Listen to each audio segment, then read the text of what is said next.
This is Akashvani. In our special program, now we bring you an exclusive interview with Honorable Chief Justice of India, Dr. Justice D.Y. Chandrachud, on the occasion of 75th anniversary of the establishment of the Supreme Court of India. Interviewer is Pragya Devda, Akashvani correspondent. The Supreme Court of India is in its 75th year of establishment. In this context, it is important that we discuss about the challenges and initiatives regarding the judiciary. To discuss about the various aspects relating to the judiciary, we have with us the Honorable Chief Justice of India, Dr. Justice D.Y. Chandrachud with us. Welcome to Akashvani, sir. Thank you very much and namaskar to all. To begin with, I would like to know your memories of All India Radio. During your growing up years, you've heard All India Radio, which must have left lasting impressions. So if you could share with us some of your memories, your association with Akashvani and the role it has played in your life.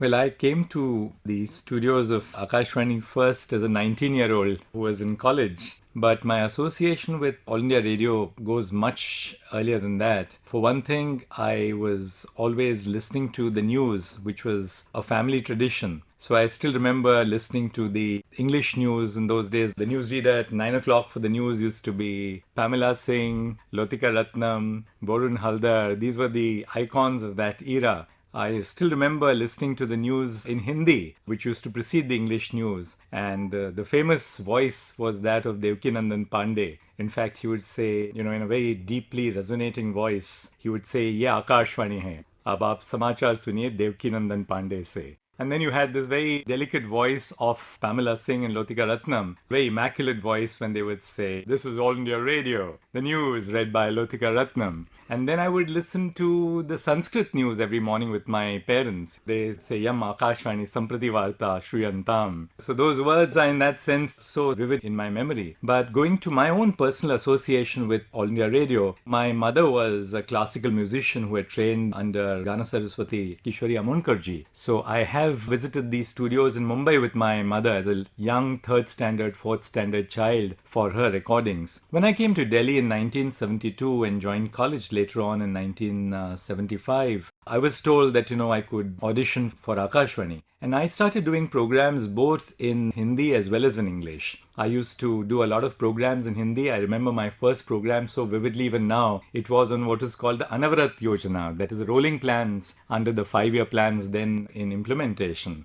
And I did a lot of programs in Hindi. I did Western music for All India Radio in those days. So I used to be the disc jockey for several Western music programs. But above all, I'd like to mention 2 individuals who really mentored me as a young person. One was Kamla Shastri, who used to supervise us for the Hindi programs. And the other was, of course, Usha Puri, who is our mentor and who used to do a lot of work with us in the English music programs. But what they did was really they helped us mentor into people who could speak on the radio. Most of it was live radio in those days. And they taught us voice modulation, the ability to be precise, to do your research in advance. So the learning lessons which I received from All India Radio were not just confined to the studio, but they were learning lessons of life which I learned from them. And to this day, I look upon my association with All India Radio with so much of gratitude because it helped me shape my own career, my own personality, and to perhaps lay the groundwork for a public life in service of the nation.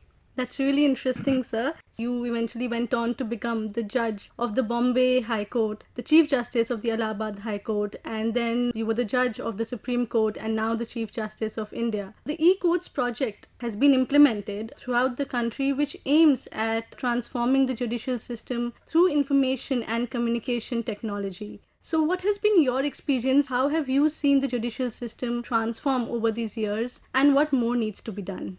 The judicial system really which we inherited from the British was a system based on colonial laws and colonial procedures. And ever since the year 2007, I think the judiciary made a very conscious effort to incorporate technology in its functioning. And the impact of the e-courts project has been so significant, particularly during and after COVID. COVID would have meant that we would have had to shut down our courts if it were not for the benefit of technology. But we had a robust infrastructure in place, which we used effectively in COVID for virtual hearings. We used the existing infrastructure consisting of our desktops, video conferencing platforms, the inbuilt cameras, and what initially emerged as an immediate response to COVID has now taken shape very firmly in the judicial system. We have adopted technology, I must emphasize, as a citizen-centric service. The idea of technology is not to create a new monster which will exist apart from our citizens, but to make life easier for our citizens when they access our courts. We have e-filing, our files have been digitized, we have e-payments, we have virtual courts. We have virtual courts, particularly in the traffic challan cases. For instance, in my court in the Supreme Court of India, I run a completely paperless court. So all files are digitized when they come to me. I dictate my judgments into a software. I make my editing changes entirely on my laptop. But at the end of it all these initiatives which we have adopted must be tested from the perspective of whether we have benefited citizens for whom our service is intended to serve. Because all the technology which we adopt in the nation would mean little to citizens if they do not benefit from it. So throughout, our effort has been to ensure that technology takes our work to the homes and hearts of people.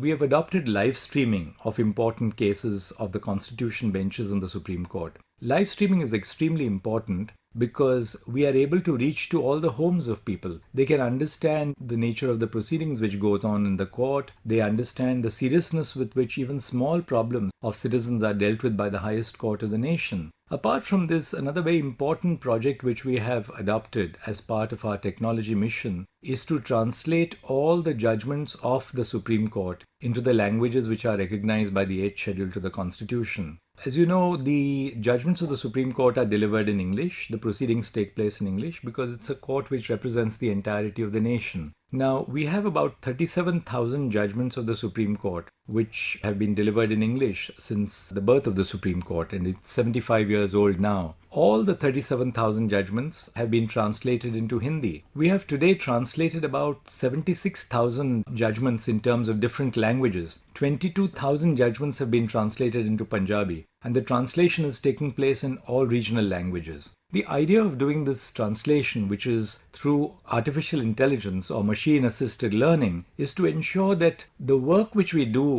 as an institution can be comprehended and understood by the people for whom that work is intended. Moreover, our district courts conduct proceedings in regional languages. Evidence is given in regional languages. So the idea of doing all this is to ensure that our services, in terms of the judgments which we deliver, the output of our processes, is known to people simply in languages which they understand. One last point which I would like to mention is that we have put together what we call the e-Supreme Court reports, which is a digitalized version of the paper reports which until now were very popular. Now the digital reports have provided a free resource. So any citizen, maybe a student in a law college, a litigant, someone who has some need to access information about their legal rights, can go to the e-SCR or the digital SCR and source all our judgments online free of charge. We have set up e-Seva Kendras. Now the e-Seva Kendras which we have set up under the e-Courts project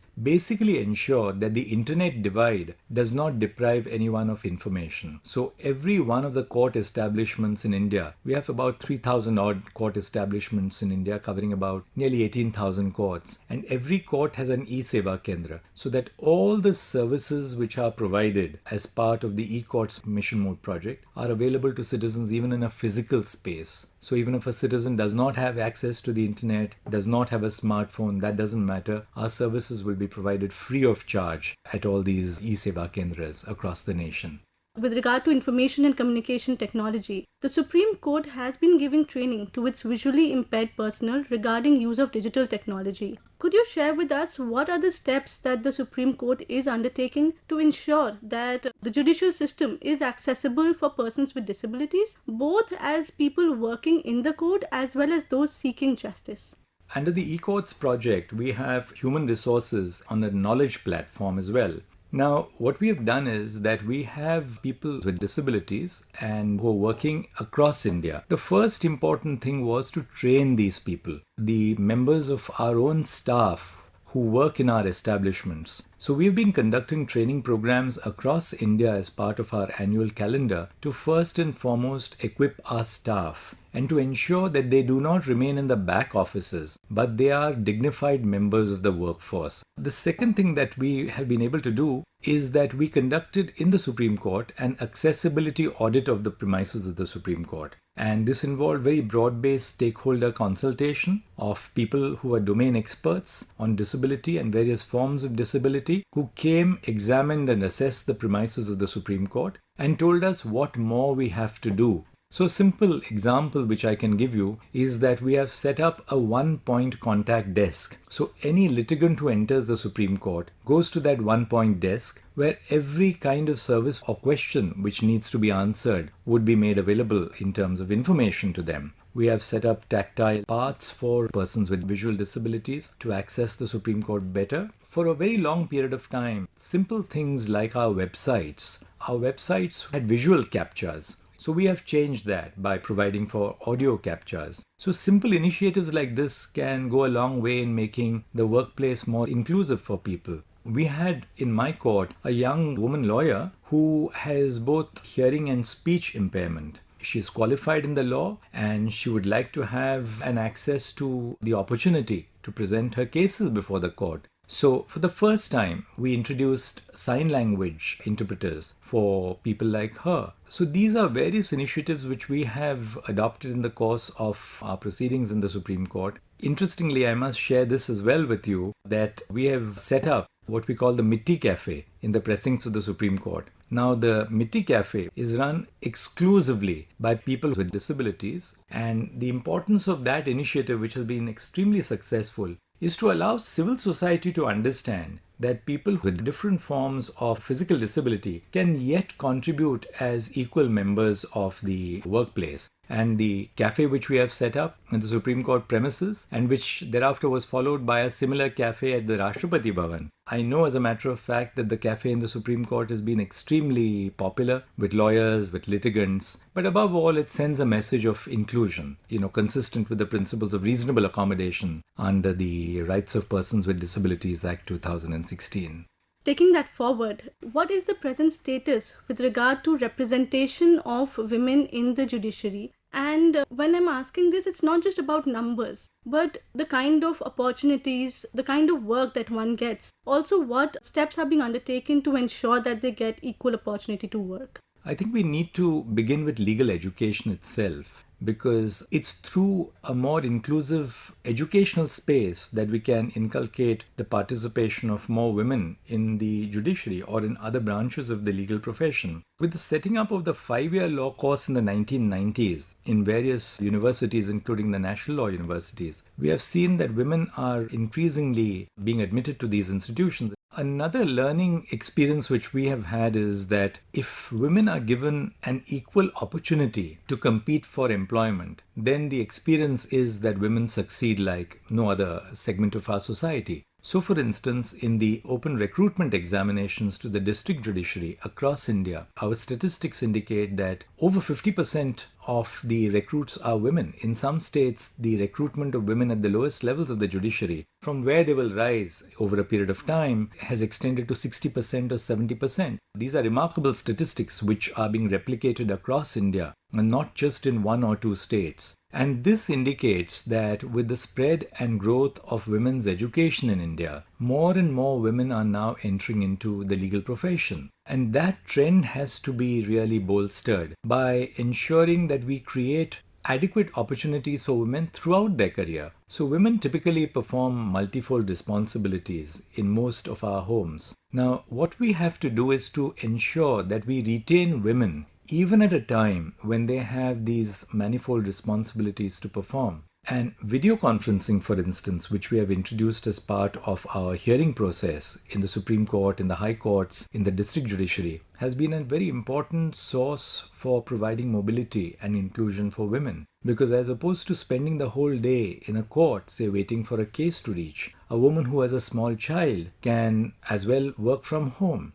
She can join in on the link when it's time for the case to reach and be just in the court for that duration of time when you are required to argue your case in court. The status of women in the higher judiciary, however, needs improvement. The status of women in the higher judiciary today reflects in many ways the status of the legal profession, say, 15 or 20 years ago. Because the women who joined, say, 20 years ago, the legal profession, would be today the women who are obviously going to take higher positions of responsibility. So the change on the ground which is taking place today in terms of more women entering the legal education space or the district judiciary will actually see its impact, I believe, maybe in the next decade or so. But today we need to make more efforts and to do everything to make the workplace more accessible and more hospitable for them. Just as an example, we have set up a creche in the Supreme Court.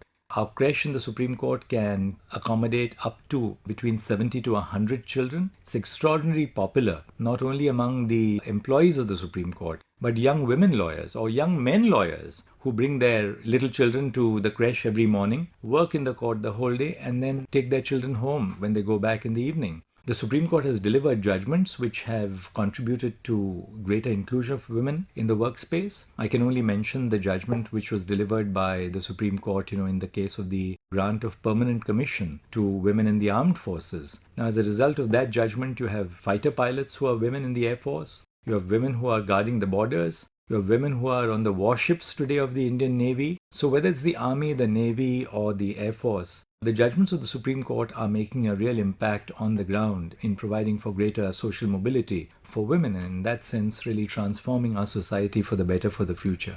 Sir, from your experience, do you also notice a different perspective that comes in with the participation of women? Oh, absolutely. I mean, I have shared the bench with some very, very erudite and scholarly women colleagues when I was a judge of the Bombay High Court and, of course, in the Supreme Court of India. And I feel that the importance of having more women on the bench in the courts, for instance, that's my experience, is because the lived realities of women are very different from the lived realities of men. And bringing more women into the workspace ensures that these lived realities of women, they become part of the decision-making process. Because we are all conscious of the fact, and I mentioned this a short while ago, that the kind of experience which women have right from the time that they were children and they were growing up and they went to college or as early professionals varies from the experience which men have. And when women and men interact in the workplace and share experiences, I do believe it accounts for a more inclusive, a more enriching decision-making process. So it's not just about statistics of having more women in the workplace, but it's also in terms of improving the quality of the processes of our public institutions, which makes for a better institutional design and structure when more women are recruited into the workplace. Sir, with regard to, say, women in the judicial system or persons with disabilities, first generation lawyers, how do you view the role of mentorship? Traditionally, the legal profession was not a very open system. Our society was emerging from a very feudal background, which we had prior to independence in particular, patriarchal society. Therefore, when the onset of the participation of women, it was not just enough to provide for more opportunities for women to enter the educational space, but to provide them real mentorship, information, opportunities to prove themselves. And I do believe that that mentorship is crucial for women to succeed and to be accepted as equal members of the working area, of the workspace. And mentorship in that sense is also important from the perspective of creating opportunities for women who suffer from intersectional discrimination. There may be women who are not just there in the workplace as women, but there may be a woman who may be belonging to a marginalized section of society and is also physically disabled. So this is what we call in law as intersectional issues of not just gender, but when gender intersects with marginalization or when gender intersects with something like disability. And we have to therefore have a very holistic approach, and that holistic approach can be accepted only if there is adequate mentorship. But with mentorship, we also need to have greater sensitization of decision makers. And decision makers, participants in the workforce, particularly men, have to be made sensitive about the responsibilities which are cast on them. Recently, the Supreme Court brought out a handbook on gender And that handbook on gender, in very simple terms, explains why certain terms or certain forms of discourse in regard to women is simply not acceptable. Why were certain terms not gender neutral? And why are certain terms extremely pejorative to gender? So we have provided for explanations in very simple terms and alternatives in the gender handbook. So this is all about spreading greater awareness, sensitization, and in that process providing also mentorship to women. So, what would be your message to the first generation lawyers? The base of the legal system has expanded tremendously. And with the expansion of the base of the legal system, there are more and more opportunities which have emerged for young lawyers. For instance, we have been designating senior counsel in the Supreme Court, and so many of these people who have been designated as senior counsel in the Supreme Court are first-timers. They haven't come into the legal profession with a family background. I must also share with you that between 1950 and 2024, only 13 women had been designated as senior counsel. Senior counsel is really, a slightly more elevated form of status in the legal profession when you are accepted to be a person of excellence. But in February 2024, in one go, we designated 12 women as senior counsel. So an equivalent amount to what we had from 1950 to 2024. Likewise, in August of this year, we designated another batch of women lawyers as senior counsel. So what I want to emphasize is that for first-timers, it's important to be committed and dedicated to the legal profession. This is a difficult profession in the sense that you can't cut corners. And the foundation which you lay in your initial years in the legal profession is what keeps you in good stead throughout your careers. And there are always ups and downs in a profession. Because unlike, say a salary job, you don't take home a salary at the end of the month. Initially, the amount which you make at the end of your first month in the legal profession may not be very high. Therefore, I think it's important while first-timers are encouraged to hang in there and to put in hard work and be sincere in the work which we do, equally, I think our structures must change as well. For instance, lawyers must learn how to pay proper wages, proper salaries, proper emoluments to young lawyers who enter their chambers. Because there's a perception of lawyers that, youngsters come to your chamber to learn. Youngsters do come to chambers to learn, but equally, youngsters today have a great deal to share. So it's a two-way process, really, of absorption and sharing and mentorship, which we have to provide to the younger lawyers. Talking about access to the judicial system, specifically about the marginalized segments of our society, from your experience, how do they understand and navigate the rules, the procedures, the laws? And how can we make a common person, including people from marginalized segments of our society, more aware about the judicial system, the redressal mechanisms available? The first step is demystification. Because for too long, the law has really remained as a discipline which is not easy to comprehend for ordinary citizens, and more so for people belonging to marginalized segments of our society. So the first and most important step that needs to be taken, and which is being taken, is to simplify not just laws, but simplify procedures, make them user-friendly. The second, I think, is to create awareness. For instance, we find a large number of under-trials belong to marginalized segments of society. Now, those under-trials may not have an awareness of their legal rights, of the legal aid which is available to them. So that is, again, a very crucial endeavor, which is that the law and judicial services must reach out to these people, as opposed to requiring these people to reach out to the judicial institution. Much of the work which we have done in terms of technology is about spreading awareness. Well, apart from that, there are various other initiatives which can be taken. For instance, one initiative which we have adopted recently in the Supreme Court is to have a special Lok Adalat. Now, the purpose of the special Lok Adalat, which we held in the month of August 2024, was to provide very simple and flexible solutions to the problems faced by common people. It may be somebody who is, facing a check dishonor, somebody whose relative was injured or killed in a motor accident and is waiting for compensation. Now, many of the people who seek these reliefs do belong to the marginalized strata of society, or maybe a student who was applying for admission. Just a couple of weeks ago, I had the example of a Dalit student who was not able to gain admission to college for the simple reason that, he was not able to complete the online procedures on time. I've had cases of a student applying for admission to an IIT, for instance, whose father was a daily wage laborer, but who couldn't pay the fee of 17,500 by the cutoff time. That is where I believe we as judges owe a duty to ensure that we do not allow the technicalities of the law to get the better of justice. In this particular case, I said that, we must create a seat for this young student who was admitted to IIT Dhanbad. So there are a lot of these students who have tremendous talent. There's a great amount of talent in the country which cuts across social strata. And I think the legal system in particular has a huge responsibility in terms of creating structures, in creating remedies, in providing relief to citizens who are in need. Legal aid in particular has a crucial role to play. And I think legal educational institutions, law colleges, the universities must play a very dynamic role in setting up and fostering legal aid clinics to provide basic services to people who can be made aware of their rights. Sir, as the Supreme Court would be completing 75 years of its establishment in a few months from now, what is the one thing that the Supreme Court has done extremely well which other countries can learn from India? And what is the one thing where the Supreme Court needs to work upon?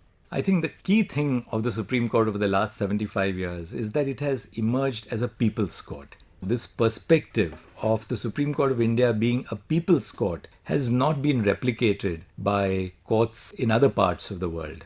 We stand for protecting the fundamental rights of people, whether in civil cases or criminal cases or constitutional cases, and no case for us is too small because we understand as judges that behind every case lies a story of injustice and the expectation of our citizens that justice will be done to them. The challenge for the future, I think, is to find an answer to the arrears of cases in our courts and to reduce the time which is taken for conclusion of cases. How do we do that? I think there has to be more investment in the infrastructure of courts. The judge to population ratio has to be improved. The processes of the law have to be made more simple so that cases can go to trial much quicker than they can at present. And above all, to make conscious efforts through knowledge management and litigation management strategies to curb the delays in the process of the law. As the Supreme Court completes 75 years, what is your vision for this pillar of democracy? Well, my vision for the pillar of democracy is to build on our strengths and to reach out to people. There must be a sense of confidence of all our citizens in the work which we do, because the credibility and legitimacy of the institution of the Supreme Court as an institution lies in the confidence which people have in us. And that confidence we can sustain provided we provide flexible, efficacious, and quick solutions to the disputes which people bring to the Supreme Court. We have to continue to build on our traditional values, which is justice for people, with all that is modern, namely knowledge management, deployment of technology, the use of artificial intelligence. So in that sense, going forward, the Supreme Court must combine what is traditional and use that in conjunction with what is modern to make it relevant to our times. As we come to the end of this interview, what would be your message to the listeners of Akashvani, especially the youth? Well, my message to the listeners of Akashvani and particularly the youth is to be involved in public affairs. It's very important that each of us fulfill our duties as citizens, just as we are conscious of our rights as citizens. And I think it's important that particularly the younger generation must take greater interest in the conduct of public affairs, read extensively, share ideas, be tolerant, be accepting of people who have different views from us, to enable us to have intelligible conversations with each other. I think the ability to listen, the ability to share, and the ability to understand the perspectives of others is crucial to the society of the future. And particularly in the age of technology, when everybody has a short listening span of 10 seconds or 20 seconds, it's important that we also tell people that there is some value in the good old values of listening carefully, understanding people, and then, of course, forming your own views about particular issues.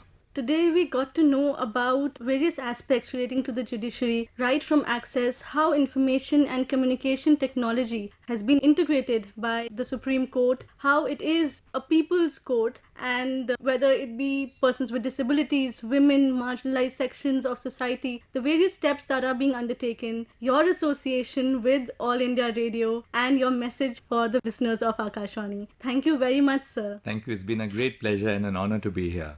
You were listening to an exclusive interview with Honorable Chief Justice of India, Dr. Justice D.Y. Chandrachud, on the occasion of 75th anniversary of the establishment of the Supreme Court of India. Interviewer was Pragya Devda, Akashvani correspondent. This program was produced and presented by the News Services Division of Akashvani.